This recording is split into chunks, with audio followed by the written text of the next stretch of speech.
तो स्वागत है दोस्तों। हम आपको बताते हैं कि अंजलि ऐसे क्यों कर रही है, आस्था ऐसे क्यों कर रही है। तो आस्था नशे में थी और वो चप्पल हाथ में चप्पल पैर के बाई तरफ जा रही थी। तो वहाँ पूरा आस्था मिल जाती है और आस्था आस्था अंजलि वहाँ पूरा अतिथि मिल जाती है और कहने लगती है कहाँ जा रही हो। फिर अंजलि कहती है कि मैं यहीं जा रही हूँ, तुझे फिर अतिथि गुस्सा हो जाती है और वो अब पैर डाल के बीच में उसे गिराने लगती है। फिर अंजलि जी वहाँ पर आ जाती है और अंजलि जी से कहती है आस्था कि तुम बहुत अच्छी हो सासू माँ। फिर वो हंसने लगती है और फिर चली गई। फिर यहाँ पर देखिए दोस्तों, आस्था यहाँ पर कुछ बातें कर रही होती है सोजल अपनी माँ से। तो वहाँ पर अंजलि जी आ जाती है और वो अंजलि जी कहती है कि तुम बहुत ही बुरी लड़की हो। तो पैर पकड़ने लगती है। तो फिर वो सोचती है कि ये माँ जी भी है ना, तुम मेरा जीना आराम कर रखिए।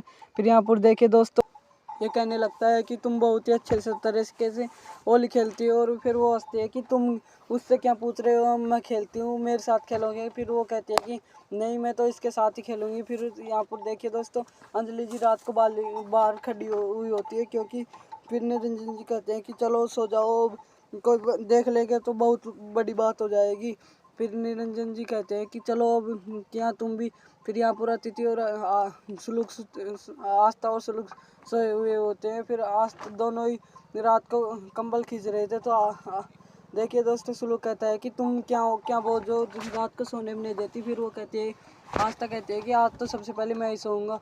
फिर सुलूक सोचने लगता है कि इसके ऊपर केमिकल कौन डाल दिया। फिर यहाँ पर देखिए दोस्तों, काव्य खेल रही होती है और वहाँ पर निरंजन जी कहते हैं कि तुम लड़की की हद में ही रहो। फिर वहाँ पर निरंजन जी कहते हैं कि तुम जाओ काव्य, तुम ही खेलो, अपनी गलती को तुम ही सुधारो। फिर देखिए दोस्तों, यहाँ पर निरंजन जी अंजलि गुस्सा होती है निरंजन जी पर।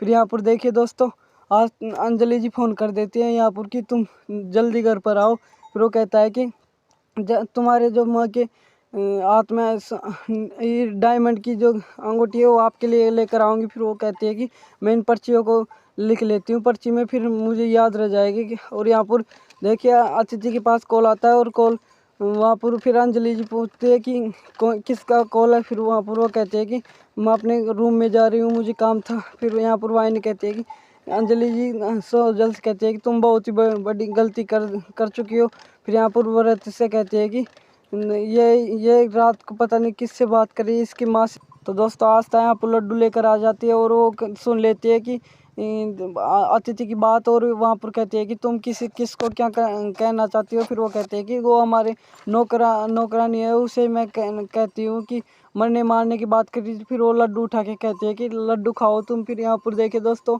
सोजल क्लेचर मिल जाती है और यहाँ पर देखिए दोस्तों, वो व्रत को दिखाती है। व्रत वो यहाँ पर तैयार होकर जा रहा था। यहाँ पर आस्था और सुलूक पानी पीकर जा रहा था। वो कहता है कि दोनों ही एक साथ काम कर रहे थे। तो वो कहता है कि तुम एक नंबर की पता नहीं क्या हो, मेरे से भिड़ जाती है। और यहाँ पर फिर सुलूक कहता है कि तुम मुझे इतना ही चाहते हो तो यहाँ से गिरकर तुम्हारी जान दे दो, वो गिरने वाली